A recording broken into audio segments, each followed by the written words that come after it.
আসসালামু আলাইকুম। এটিএন বাংলা সংবাদে সবাইকে স্বাগত জানাচ্ছি আমি চিন্তিয়া হক।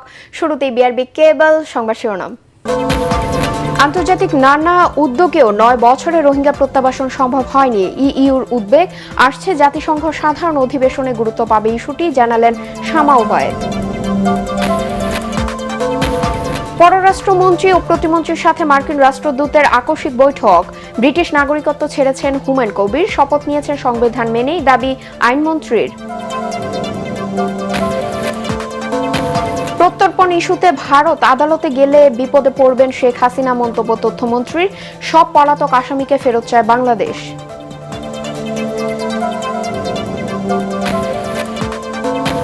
বিদ্যুৎ সংকট সমাধানে কুইক রেন্টালের পথে বিএনপি সরকারও, শহরে লোডশেডিং বাড়াচ্ছে।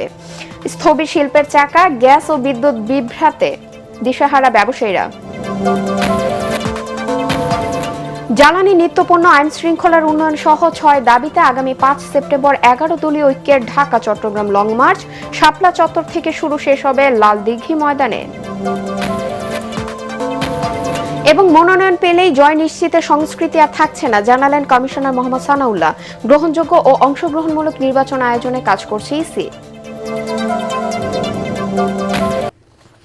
শুনছিলেন বিআরবি কেবল সংবাদ শিরোনাম, এবার বিস্তারিত সংবাদ। জাতিসংঘ সহ নানা আন্তর্জাতিক উদ্যোগ সত্ত্বেও গত ৯ বছরে কোনো রোহিঙ্গাকে প্রত্যাবাসন সম্ভব হয়নি। ২০১৭ সালে ২৫শে আগস্ট মিয়ানমারের রাখাইনে সহিংসতায় রোহিঙ্গাদের ঢল নামে বাংলাদেশে।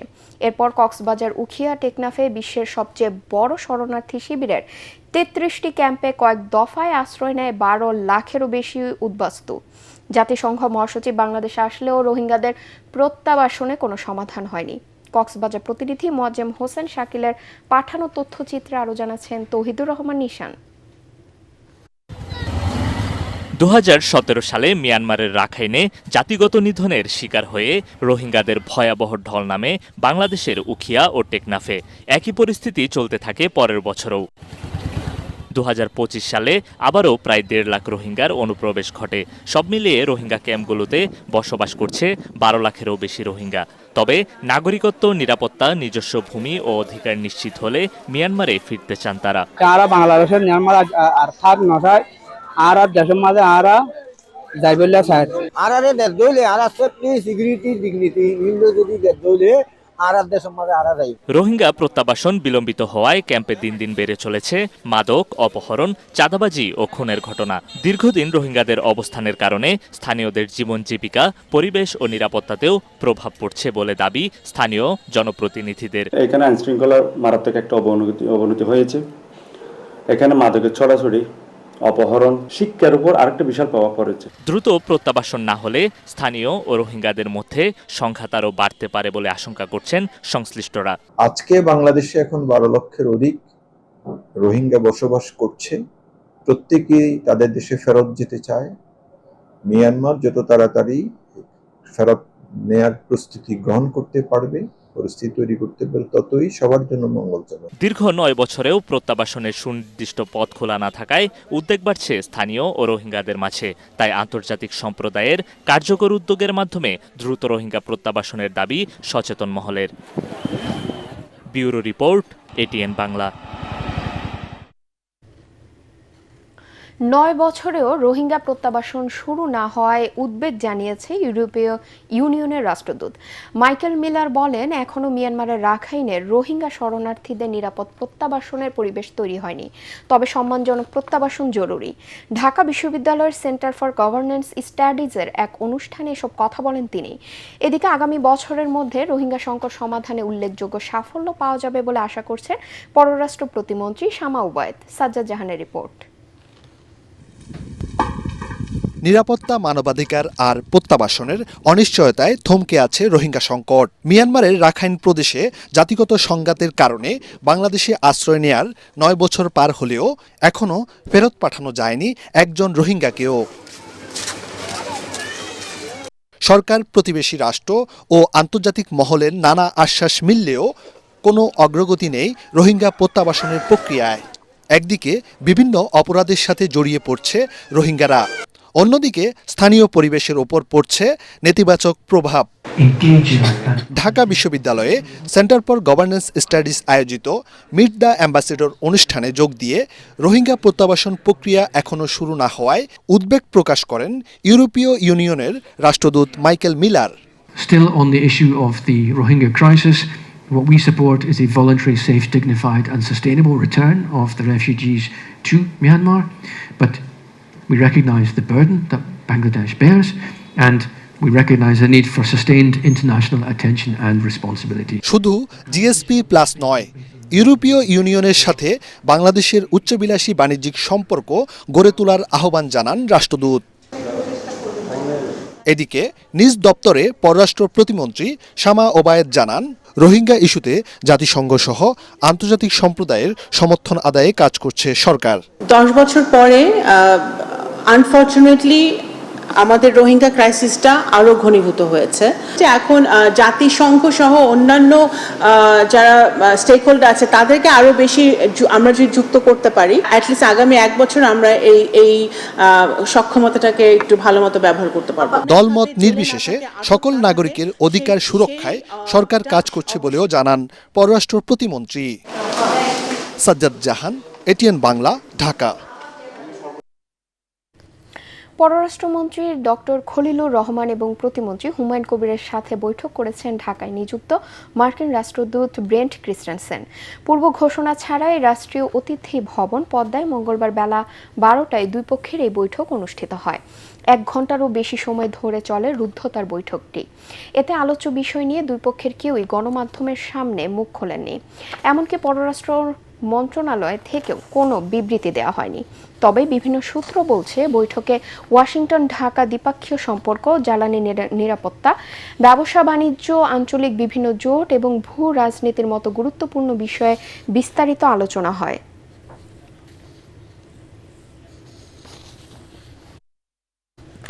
পররাষ্ট্র প্রতিমন্ত্রী হুমায়ুন কবির ব্রিটিশ নাগরিকত্ব ত্যাগ করেছে বলে জানালেন আইনমন্ত্রী মোহাম্মদ আসাদুজ্জামান। তিনি বলেন, সংবিধান মেনেই তাকে দায়িত্ব দিয়েছে সরকার। সচিবালয়ের সমাজ কল্যাণ মন্ত্রণালয়ের সাথে আইনি সহায়তা বিষয়ক সমঝোতা স্মারক অনুষ্ঠানে এসব কথা বলেন তিনি। মন্ত্রী আরও বলেন, ফ্যামিলি কার্ড, কৃষক কার্ডের মতো প্রান্তিক মানুষকে আইনি সহায়তা দেবে লিগ্যাল এইড। এই সরকার যেটা করেছেন সংবিধান মেনেই করেছেন, এখানে কোনো ব্যত্যয়ের কোনো কিছু ঘটেনি। নাই, জি, তাই তো।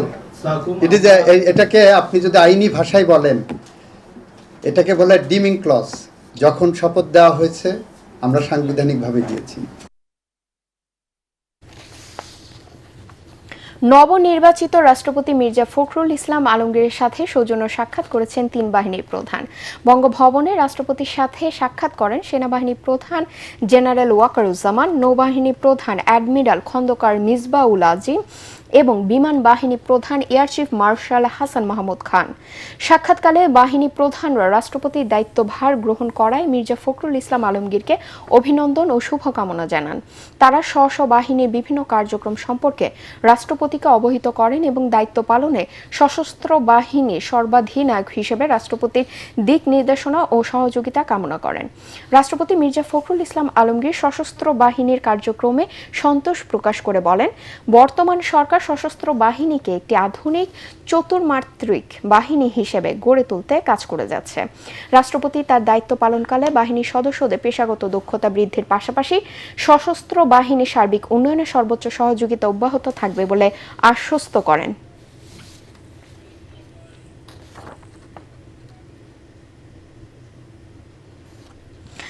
দেশে সারের সংকট নেই, তবে বিতরণে অনিয়মের অভিযোগ পাওয়া গেলে ব্যবস্থা নেওয়া হচ্ছে বলে জানিয়েছেন প্রধানমন্ত্রী তথ্য উপদেষ্টা ডাক্তার জাহেদুর রহমান।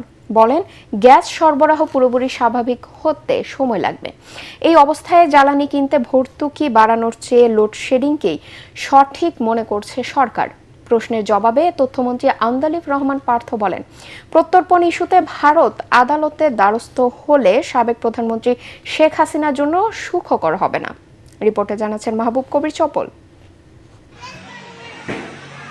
সরকার বলছে সার আছে, ডিলাররা বলছেন সার নাই। এতে ক্ষুব্ধ হয়ে কুড়িগ্রামের ভুরঙ্গামারীতে ডিলারের দোকান থেকে 225 বস্তা সার লুট করে নিয়ে যায় একদল মানুষ। এতে ব্যাপক আলোচনার সৃষ্টি হয়েছে। সারা দেশেই কৃষকরা অভিযোগ করছেন চাহিদা মতো সার পাচ্ছেন না, কিনতে গিয়ে বস্তা প্রতি 2 থেকে 500 টাকা বেশি গুনতে হচ্ছে। প্রধানমন্ত্রীর তথ্য উপদেষ্টার দাবি, সারের ঘাটতি নেই, মজুদ আছে 13 লাখ টন।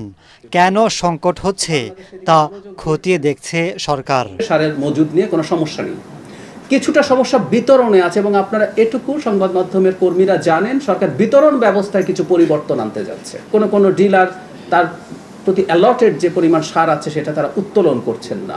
এই ধরনের কিছু ঘটনার কারণে কোনো জায়গায় কিছু সমস্যা তৈরি হচ্ছে, তবে আমরা আশা করি এটা খুব বেশি কন্টিনিউ করবে না। তিনি বলেন, গ্যাস সরবরাহ ধীরে ধীরে উন্নতি হচ্ছে, তবে পুরোপুরি স্বাভাবিক হতে সময় লাগবে। মধ্যপ্রাচ্য পরিস্থিতির কারণে সংকট দীর্ঘ হতে পারে। এ অবস্থায় ভর্তুকি বাড়ানোর চেয়ে লোডশেডিং ম্যানেজমেন্টকেই বেশি গুরুত্ব দিচ্ছে সরকার। গ্যাসের সরবরাহ পূর্ণ মাত্রায় প্রতিস্থাপিত হয়নি। আমাদের FSRU যেটা নষ্ট হয়েছিল, আগুন ধরেছিল, সেটা ঠিক করা হয়েছে, কিন্তু এই মুহূর্তে গ্যাসের যে কার্গো আছে সেই কার্গো সাপ্লাই আসতে একটু সমস্যা হচ্ছে। সেটা হলে এর মধ্যে ঠিক হয়ে যাবে। আমরা অনেক বেশি গ্যাস এনে মারাত্মক রকম সাবসিডি দেব, নাকি আমরা কিছুটা লোডশেডিং মেনে নেব? ঘরোয়া গ্যাস অনুসন্ধান বিদেশি আমদানির উপর নির্ভরতা কমাতে দেশীয় উৎস থেকে 1750 MSDFT গ্যাস উৎপাদনের লক্ষ্যে 150টি কূপ খনন ও পুনঃখননের নির্দেশ দেওয়া হয়েছে। সাবেক প্রধানমন্ত্রী শেখ হাসিনাকে ভারত থেকে ফিরিয়ে আনতে সরকার নতুন কোনো উদ্যোগ নিচ্ছে কিনা এমন প্রশ্নে তথ্যমন্ত্রী বলেন, সেই উদ্যোগ অব্যাহত আছে, তবে তার বিষয়টি ভারতের আদালতে গেলে পরিস্থিতি জটিল হতে পারে। উনি ওখানে গিয়েছিলেন একভাবে, বাট ওই সরকার হয়তো পলিটিক্যালি এখন ওই দায়ভার নিতে চাচ্ছেন না বলে এটা জুডিশিয়ারির উপরে দিয়ে দিচ্ছেন। তো আমার মনে হয় যে ওনার জন্য ওই সংবাদটা খুব একটা সুখকর হবেন না। বাট আমাদের তো দাবি একটাই, যে সেটা হলো যে শুধুমাত্র উনি কেন, প্রত্যেককেই আমরা ফেরত চাই। তথ্য উপদেষ্টা জানান, চীনের তৈরি J-10C যুদ্ধবিমান কেনার প্রক্রিয়া শুরু করেছে বাংলাদেশ। J-10 ফাইটার বাংলাদেশ কিনতে পারে। এই ধরনের মাহবুব কবির, চপল, ATN বাংলা, ঢাকা। রাফালকে বলা হয়। বিদ্যুৎ সংকট দ্রুত সমাধানে কুইক রেন্টালের দিকে যাচ্ছে বিএনপি সরকারও। ভোলায় করা হচ্ছে ভাড়া ভিত্তিক বিদ্যুৎ কেন্দ্র, তবে এগুলো আওয়ামী লীগ সরকারের মতো হবে না বলে দাবি করেন বিদ্যুৎ প্রতিমন্ত্রী। তিনি বলেন, গ্রামের মানুষকে কিছুটা স্বস্তি দিতে রাজধানী সহ শহরের লোডশেডিং বাড়ানো হচ্ছে। মাহবুব কবির, চপলের আরেকটি রিপোর্ট। এখন ঢাকা শহরও ঢেকে যাচ্ছে লোডশেডিংয়ের অন্ধকারে। মধ্যরাতেও থাকছে না বিদ্যুৎ, বাড়ছে অস্বস্তি। বিদ্যুৎ প্রতিমন্ত্রী জানান, পরিকল্পিতভাবে শহরে লোডশেডিং বাড়ানো হয়েছে গ্রামে বিদ্যুৎ সরবরাহ বাড়াতে। আমাদের স্বজনেরা যারা মফস্বল শহরে আছে, আপনার আমার আপনজন, তারা বয়োজ্যেষ্ঠ নাগরিক আমাদের পরিবারের, তাদের কষ্টটাকে আমাদেরকে বিবেচনা নিতে হবে। সে কারণে আমরা শহর এবং গ্রামের মধ্যে বৈষম্য কমাতে চাই। সে কারণে কিন্তু আমরা রাজধানী ঢাকা শহরে কিন্তু আমরা দেখছি যে কিছুটা হলো লোডশেডিং আমরা বিগত দিনগুলোতে আমরা দেখছি। সে কারণে আমি আনুষ্ঠানিকভাবে ঢাকাবাসীর কাছেও আমি দুঃখ প্রকাশ করছি, হয়তো বা এটা নতুন তাদের লাগছে।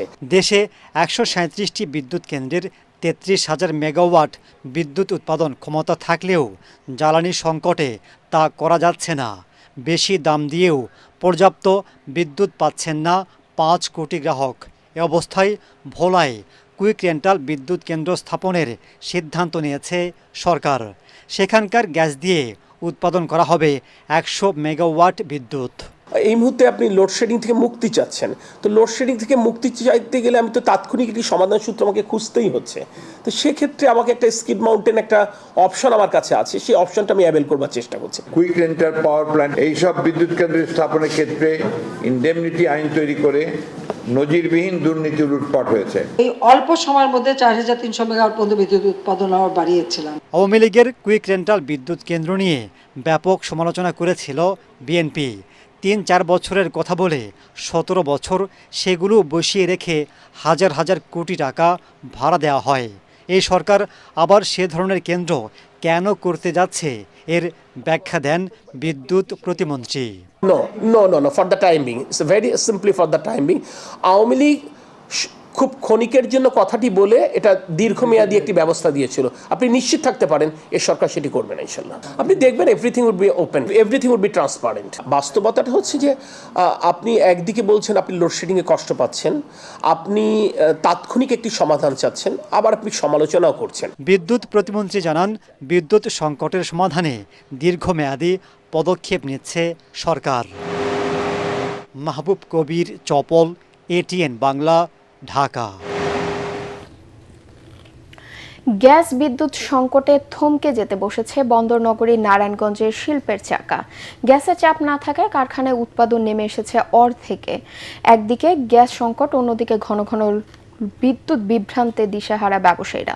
দ্রুত পরিস্থিতির উত্তরণ না ঘটলে আন্তর্জাতিক বাজারে নেতিবাচক প্রভাব পড়ার আশঙ্কা তাদের। নারায়ণগঞ্জ থেকে আব্দুল সালামের রিপোর্ট জানাচ্ছেন মিজান শাহজাহান। নারায়ণগঞ্জ দেশের পোশাক শিল্পের অন্যতম প্রাণকেন্দ্র। গার্মেন্টস, সিমেন্ট, খাদ্য প্রক্রিয়াজাতকরণ সহ 1000-এর বেশি শিল্প প্রতিষ্ঠান রয়েছে এ জেলায়। কিন্তু গ্যাস ও বিদ্যুতের সংকটে ব্যাহত হচ্ছে উৎপাদন। গ্যাস ও বিদ্যুৎ সংকটের সবচেয়ে বড় প্রভাব পড়েছে ডাইং ও ওয়াশিং শিল্পে। ডাইং কারখানায় উৎপাদন ব্যাহত হওয়ায় সরাসরি ক্ষতিগ্রস্ত হচ্ছে পোশাক শিল্প। 2-3 ঘন্টা কারেন্ট নাই, আমরা বসে আছি, ফ্যাক্টরি বন্ধ, মেশিন চালাতে পারতেছি না। গ্যাসের কারণে অনেক সমস্যা, যেমন মাল শুকান যায় না, কাজ কাম করতে পারি না আমরা, মালিকের সমস্যা, বেতন দিতে দেরি হয়। কারখানা সচল রাখতে অনেকে বিকল্প জ্বালানি ব্যবহারে বাধ্য হচ্ছে। এতে খরচ বেড়ে যাওয়ায় লোকসান গুনতে হচ্ছে ব্যবসায়ীদের। তবে বড় শিল্প কারখানায় বিকল্প ব্যবহারের সুযোগও নেই। বাইরে থেকে যে অর্ডারগুলো নিই, এই অর্ডারগুলো আমরা সময় মতো প্লেস করতে পারবো না। এতে সামগ্রিকভাবে দেশের রপ্তানি আয় কমবে। গ্যাস বন্ধ হওয়া মানে আমরা মহা বিপদে। গ্যাস ও বিদ্যুৎ সংকটের কারণে আন্তর্জাতিক বাজারের ক্রেতারা প্রতিবেশী দেশগুলোতে চলে যাচ্ছে বলে জানান বাংলাদেশ নিটিং ওনার্স অ্যাসোসিয়েশনের সভাপতি সেলিম সারওয়ার। ভাইয়ারা তো অবশ্যই তাদের কাজ তোলার জন্য, তারা যখন বাংলাদেশ থেকে কাজ তুলতে না পারবে এই সংকটের কারণে, তখন তারা তো বাইরের দেশে অবশ্যই যাবে। ভিয়েতনাম, কম্বোডিয়া বা ভারতে, এইসব জায়গায় তারা চলে যাচ্ছে। গ্যাস সংকটে এরই মধ্যে দেশের 300-টিরও বেশি কারখানা পুরোপুরি বন্ধ হয়ে গেছে বলে জানিয়েছে বিকেএমইএ। আমাদের জ্বালানি মন্ত্রী মহোদয় আশ্বস্ত করেছিলেন এই গত 10 তারিখ থেকে আবার অ্যাভেলেবল হবে। আনফরচুনেটলি সেদিন এই 10 তারিখের থেকেও আমাদের এটা বরঞ্চ ওই দিন থেকে আরো একেবারে নাই হয়ে গিয়েছে। এদিকে বাসাবাড়িতেও জ্বলছে না চুলা। লোডশেডিংয়ের কারণে মানুষের ভোগান্তি এখন চরমে। Bureau report, ATN Bangla.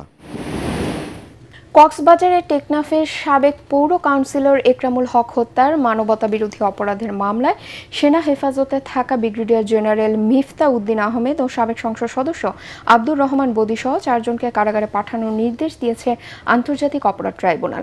এছাড়া ক্ষমতাচ্যুত প্রধানমন্ত্রী শেখ হাসিনা সহ পলাতক 7 আসামিকে আত্মসমর্পণ করতে পত্রিকায় বিজ্ঞপ্তি প্রকাশের নির্দেশ দেওয়া হয়েছে। বিচারপতি নজরুল ইসলাম চৌধুরী নেতৃত্বাধীন ট্রাইব্যুনাল 2-এ আদেশ দেন।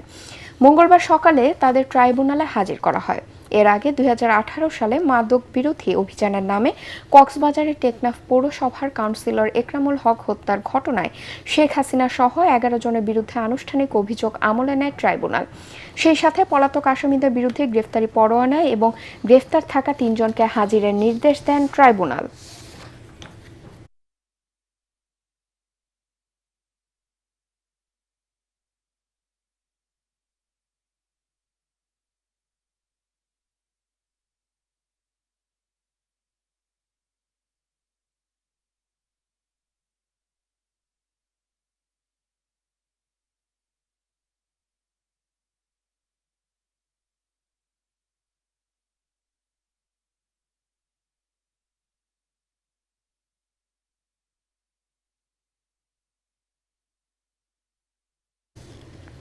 কোনো রকম উস্কানির সুযোগ না দিয়ে দেশবাসী 11 দল আহত লং মার্চ কর্মসূচি সফল করবে বলে জানিয়েছেন জামাতের সেক্রেটারি জেনারেল মিয়া গোলাম পরোয়ার।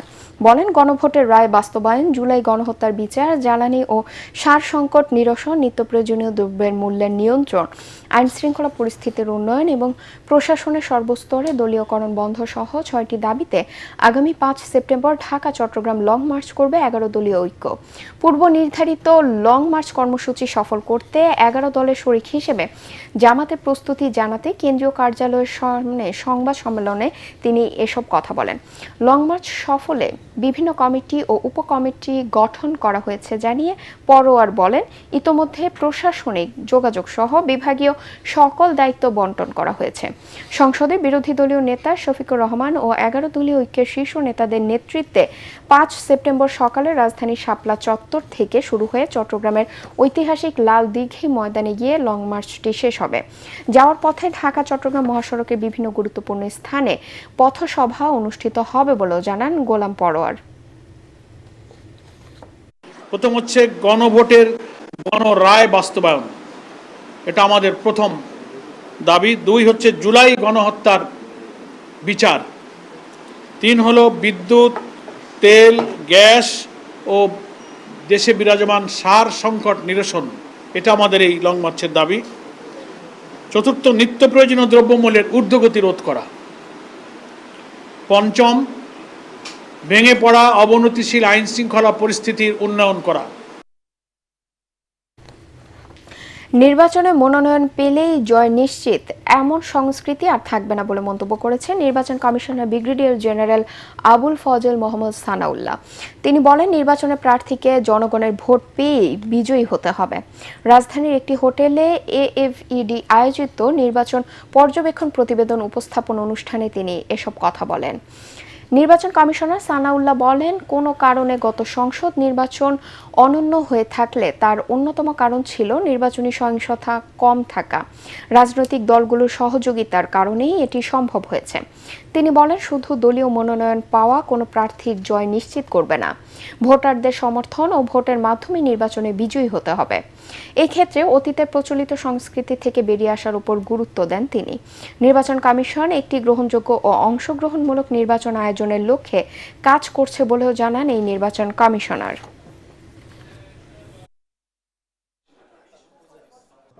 বাংলাদেশে যে সংস্কৃতি চালু হয়েছিল, নমিনেশন পেলেই I am elected, no this is not going to happen.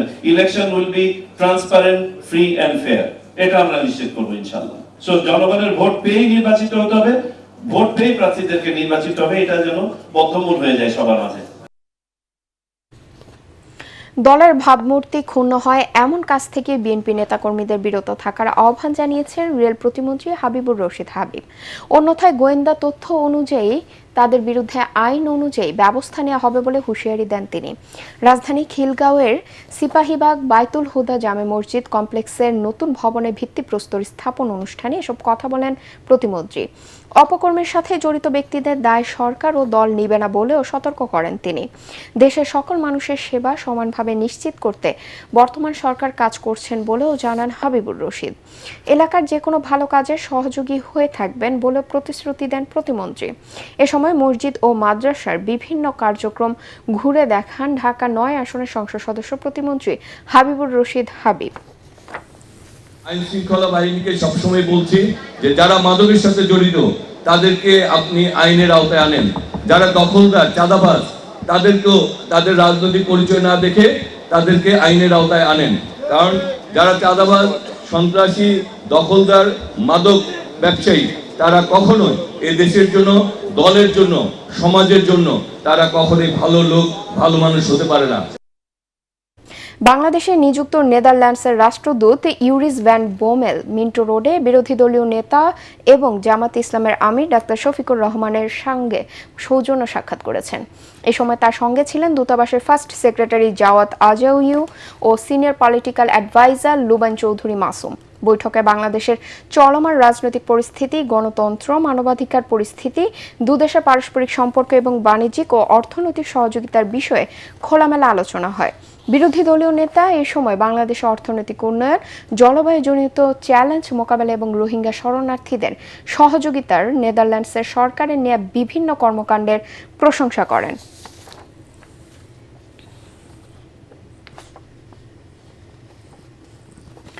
সাংবাদিক পরিচয়ে চাঁদাবাজি, রাজনৈতিক ট্যাগবাজি এবং ধর্মীয় সম্প্রীতি বিনষ্টের অভিযোগ উঠেছে চট্টগ্রামের প্রতিদিনের উপদেষ্টা আয়ন শর্মা সিন্ডিকেটের বিরুদ্ধে। এ নিয়ে বন্দর নগরীর সনাতনী সমাজসহ বিভিন্ন মহলে দেখা দিয়েছে তীব্র ক্ষোভ। সম্প্রতি সনাতনী সংগঠন থেকে বহিষ্কার হয়েছেন আয়ন শর্মা। তার বিরুদ্ধে রয়েছে একাধিক মামলাও। অসংখ্য ভুক্তভোগীর অভিযোগ থাকলেও অদৃশ্য ক্ষমতার দাপটে ধরাছোঁয়ার বাইরে রয়ে গেছে এই সিন্ডিকেট। এমন সব তথ্য উঠে এসেছে অনুসন্ধানে। চট্টগ্রাম প্রতিনিধির পাঠানো তথ্যচিত্রে ডেস্ক রিপোর্ট।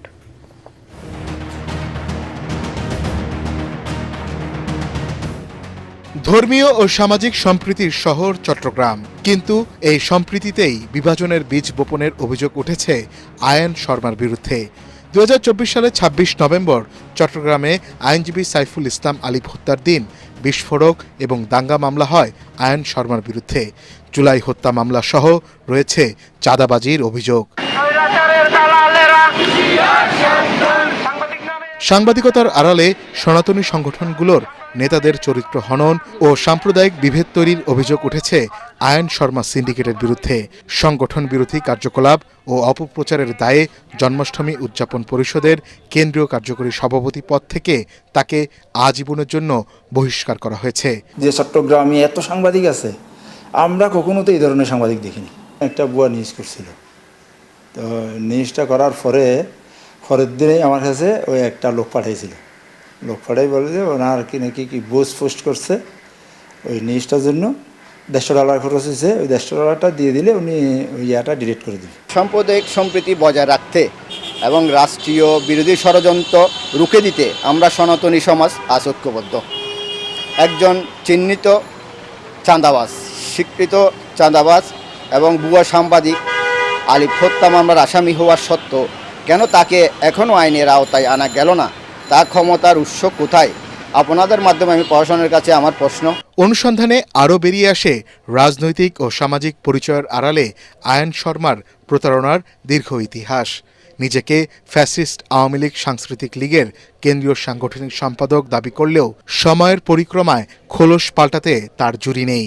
স্থানীয় নেতাদের অভিযোগ, বিএনপি, জামায়াত ও সাধারণ সনাতনী সমাজকে আওয়ামী ট্যাগ দিয়ে রাজনৈতিক ফায়দা লোটা তার নিয়মিত কৌশলে পরিণত হয়েছে। উনি সনাতনীদের সংগঠনের নেতা নেত্রীদের সাথে কর্মীদের নিয়ে সামাজিক মাধ্যমে কুৎসা রটিয়ে যাচ্ছেন। ভাইরাল নিউজ নামক একটা তথাকথিত নামে ফেসবুক পেজ থেকে উনি যা ইচ্ছা তাই বলে যাচ্ছেন, যেমন ইচ্ছা তেমনভাবে চরিত্র হনন করছেন। আমরা এটার প্রতিকার চেয়েছি। বিভিন্ন সময় তার বিরুদ্ধে অনেক অভিযোগ এসছে, তো এই অভিযোগের কোনো ঠিকমতো তদন্ত হয়নি। 2004 সালের অভিযোগ, আলিফ হত্যা মামলার অভিযোগ, সব অভিযোগ থাকা সত্ত্বেও তিনি এখনও আবার কীভাবে সোচ্চার থাকেন, কার ইন্ধনে ওনার এই সেটা কিন্তু আজকে সবাই কিন্তু প্রশ্নবিদ্ধ সবার কাছে। সাংবাদিক পরিচয়ে অপকর্ম চালানোই আইনের মূল হাতিয়ার। 2004 সালে এক পুলিশ কর্মকর্তার কাছে চাঁদা দাবি করে ধরা পড়লে আর কখনো সাংবাদিক পরিচয় দিবেন না বলে চট্টগ্রাম সাংবাদিক ইউনিয়নে লিখিত মুচলেখা দিয়েছিল সে। চট্টগ্রাম প্রতিদিন নামে অনলাইন পোর্টাল খুলে গড়ে তুলেছেন অনলাইন সিন্ডিকেট। বুস্টিং ও ব্ল্যাকমেলিংয়ের মাধ্যমে অর্থ আদায় এবং অপপ্রচার চালানোই ছিল তার মূল লক্ষ্য। তবে এসব অভিযোগের বিষয়ে আয়ন শর্মার সাথে মুঠোফোনে যোগাযোগ করা হলে পাওয়া যায়নি তাকে। চট্টগ্রামের কোনো গ্রুপ অফ কোম্পানি থেকে শুরু করে বড় বড় ব্যক্তিবর্গ থেকে শুরু করে যে কারোর বিরুদ্ধে সে বলা যাচ্ছে, শোনা যাচ্ছে, অভিযোগ আসছে, এই ধরনের বলা শোনা অভিযোগের কথার ভিত্তি করে সে তার পোর্টালে নিউজ করতো, মানুষগুলোকে ব্ল্যাকমেইলিং করতো এবং আরও সবচেয়ে ইয়ের বিষয়, এগুলোকে সে ফেসবুকে বুস্টিং করতো। কোর্টে মামলা করলে কোর্ট মামলা নিচ্ছে, নিয়ে সেটা তদন্তে পাঠাচ্ছে, তদন্তের রিপোর্ট আর আসে না, তদন্তের রিপোর্ট দিবে আইন শর্মাকে খালাস করে। এরকম না হলেও তার 20 থেকে 30-40টা মামলা পাবেন আইন শর্মার বিরুদ্ধে, যেগুলো চট্টগ্রামের বিভিন্ন আদালতে দাখিল করা হয়েছে, যেগুলো তদন্ত গেছে পুলিশের কাছে, পুলিশ তদন্তের রিপোর্ট তার পক্ষে বায়াস্ট হয়ে দিয়েছে। ভুক্তভোগীরা মনে করেন আইনের সঠিক প্রয়োগ ও কঠোর পদক্ষেপই পারে চট্টগ্রামের এই অনলাইন সিন্ডিকেটকে রুখতে। Bureau report, ATN Bangla. এবারে অর্থ সংবাদ।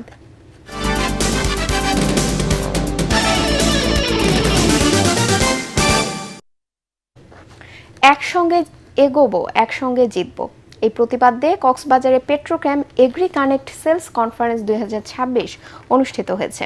পেট্রোক্যাম বাংলাদেশ লিমিটেডের উদ্যোগে সম্মেলনে প্রায় 350 জন পরিবেশক, ব্যবসায়িক অংশীদার ও কর্মকর্তা কর্মচারী অংশগ্রহণ করেন। সম্মেলনে পেট্রোক্যাম্পের প্রতিষ্ঠাতা ও প্রয়াত চেয়ারম্যান সিরাজউদ্দৌলা এর ব্যবসায়িক দর্শন ও অবদানের প্রতি শ্রদ্ধা জানানো হয়। অনুষ্ঠানে উপস্থিত ছিলেন পেট্রোক্যাম বাংলাদেশ লিমিটেডের ভাইস চেয়ারম্যান আসিফউদ্দৌলা এবং ম্যানেজিং ডিরেক্টর সাইফুদ্দৌলা। পেট্রোক্যাম্পের 36 বছরের পথ চলা এবং পরিবেশক ও ব্যবসায়িক অংশীদারদের সঙ্গে দীর্ঘমেয়াদী সম্পর্ক আরও সুদৃঢ় করার লক্ষ্যে আয়োজিত এ সম্মেলনে কৃষি ব্যবসার প্রবৃদ্ধি, বাজার সম্প্রসারণ, পরিবেশক নেটওয়ার্ক শক্তিশালীকরণ, কৃষক সেবা এবং ভবিষ্যৎ ব্যবসায়িক পরিকল্পনা নিয়ে আলোচনা করা হয়। সম্মেলনে পরিবেশকদের অবদানের প্রতি বিশেষ গুরুত্ব আরোপ করে তাদের পেট্রোক্যাম্পের ব্যবসায়িক সাফল্যের গুরুত্বপূর্ণ অংশীদার হিসেবে উল্লেখ করা হয়।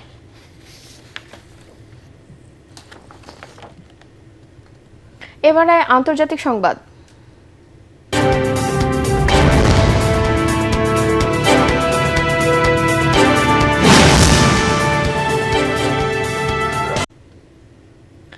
বাণিজ্য ও পর্যটন ভিসায় যুক্তরাষ্ট্রে গিয়ে আশ্রয় চেয়ে আবেদন করেছেন এমন 2 লাখ আশ্রয় প্রার্থীর ভিসা বাতিলের পরিকল্পনা নিয়েছে প্রেসিডেন্ট ডোনাল্ড ট্রাম্পের প্রশাসন।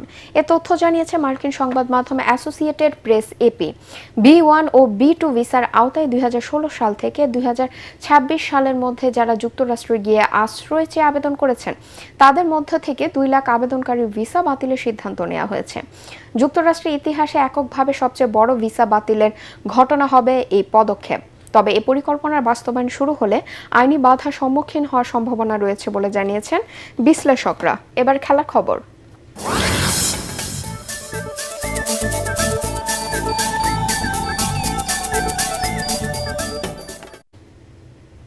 বিশ্বকাপের পেন্টাজয়ী ব্রাজিল যদি বাংলাদেশের সঙ্গে খেলে তবে সেটা হবে বাংলাদেশের জন্য অনেক বড় অ্যাচিভমেন্ট। কিন্তু এটার মাধ্যমে বাংলাদেশের ফুটবল কতটুকু এগিয়ে যাবে সে ব্যাপারে সন্দিহান যুব ও ক্রীড়া প্রতিমন্ত্রী আমিনুল হক। বাংলাদেশ বক্সিং ফেডারেশনে কোচেস ট্রেনিং এর সনদ প্রদান অনুষ্ঠানে কথা বলেন যুব ও ক্রীড়া প্রতিমন্ত্রী। পরাগ মানের রিপোর্ট। কদিন আগেই ঢাকা জাতীয় স্টেডিয়াম এবং বসুন্ধরা কিংস এরেনা পরিদর্শন করে ব্রাজিল ফুটবল কনফেডারেশন CBF এর প্রতিনিধি দল। উদ্দেশ্য বাংলাদেশ কিংবা অন্য কোনো দেশের বিপক্ষে স্টেডিয়ামগুলোকে ভেন্যু হিসাবে ব্যবহার করার সম্ভাব্যতা যাচাই। আগামী 3 অক্টোবর কলকাতায় ভারতের বিপক্ষে একটি প্রীতি ম্যাচ খেলার কথা সেলেসাওদের। বক্সিং ফেডারেশনে কোচেস ট্রেনিং এর সনদপত্র বিতরণীতে যুব ক্রীড়া প্রতিমন্ত্রী আমিনুল হক জানান, ব্রাজিলের বিপক্ষে বাংলাদেশ খেলতে পারলে সেটা হবে বড় অর্জন। আমরা যেটি বিশ্বাস করি যে ব্রাজিল টিম যদি আসে বাংলাদেশে এবং এসে যদি আমার বাংলাদেশ টিমের সাথে খেলে, এটি বাংলাদেশের জন্য আমি মনে করি অনেক বড় অ্যাচিভমেন্ট। কিন্তু আমার বাংলাদেশ ফুটবল কতটুকু এগোবে এটার মাধ্যমে, এটা নিয়ে আসলে আমি খুব বেশি আশাবাদী নাই। ব্রাজিল টিম খেলে গেলে যে বাংলাদেশের ফুটবলের পরিবর্তন আসবে এই বিষয়টির সাথে আমি একমত না। বাংলাদেশে ব্রাজিল দলের আগমনে সব মিলিয়ে খরচ হবে প্রায় 50 কোটি টাকা। ক্রীড়া প্রতিমন্ত্রী জানান, বর্তমান পরিস্থিতিতে এই ব্যয় বহন করা হবে বিলাসিতা। বিদ্যুৎ, জ্বালানি, বিভিন্ন সেক্টর নিয়ে আমাদের অনেক বেশি ব্যয় বহন করতে হচ্ছে। সেই ক্ষেত্রে আমরা একটি ম্যাচকে উপলক্ষ করে সরকারের পক্ষ থেকে এই ধরনের ব্যয় করার মতো মানসিকতা বা এই ধরনের কোনো উপলক্ষ এই মুহূর্তে আমাদের ভিতরে নেই। সো আমরা বাফুফে যেহেতু কথা বলেছে, বাফুফের সভাপতির সাথে কথা হয়েছে, তারা যদি বিভিন্ন সাইড থেকে যদি স্পন্সরশিপ এনে যদি সেটাকে পরিপূর্ণতা দিতে পারে তাহলে হয়তো আমরা আমাদের পক্ষ থেকে, সরকারের পক্ষ থেকে সার্বিক সহযোগিতা থাকবে। এর আগে 2011 সালে ঢাকায় লিওনেল মেসির আর্জেন্টিনা নাইজেরিয়ার সঙ্গে একটি প্রীতি ম্যাচ খেলেছিল। তখন থেকে দর্শক সমর্থকদের দাবি ছিল ঢাকা জাতীয় স্টেডিয়ামে ব্রাজিলের একটি খেলা আয়োজনের। পরাগ আরমান, এটিএন বাংলা, ঢাকা। শেষ করার আগে বিআরবি কেবল সংবাদ শিরোনাম আরেকবার। আন্তর্জাতিক নানা উদ্যোগেও 9 বছরে রোহিঙ্গা প্রত্যাবাসন সম্ভব হয়নি। ইইউর উদ্বেগ, আসছে জাতিসংঘ সাধারণ অধিবেশনে গুরুত্ব পাবে ইস্যুটি, জানালেন শামা ওবায়েদ। পররাষ্ট্রমন্ত্রী ও প্রতিমন্ত্রীর সাথে মার্কিন রাষ্ট্রদূতের আকস্মিক বৈঠক। ব্রিটিশ নাগরিকত্ব ছেড়েছেন হুমায়ুন কবির, শপথ নিয়েছেন সংবিধান মেনেই, দাবি আইনমন্ত্রীর। প্রত্যর্পণে ইস্যুতে ভারত আদালতে গেলে বিপদে পড়বেন শেখ হাসিনা, মন্তব্য তথ্যমন্ত্রীর। সব পলাতক আসামিকে ফেরত চায় বাংলাদেশ।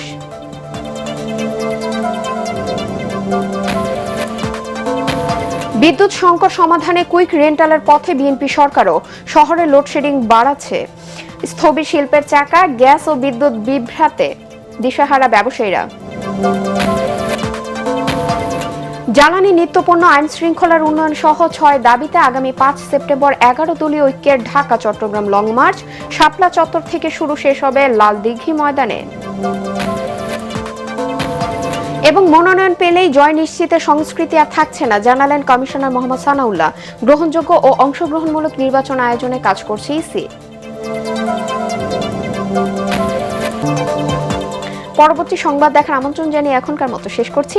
এটিএন বাংলা সংবাদ ইউটিউবে দেখতে ব্রাউজ করুন youtube/ATN বাংলা নিউজ। ধন্যবাদ সবাইকে।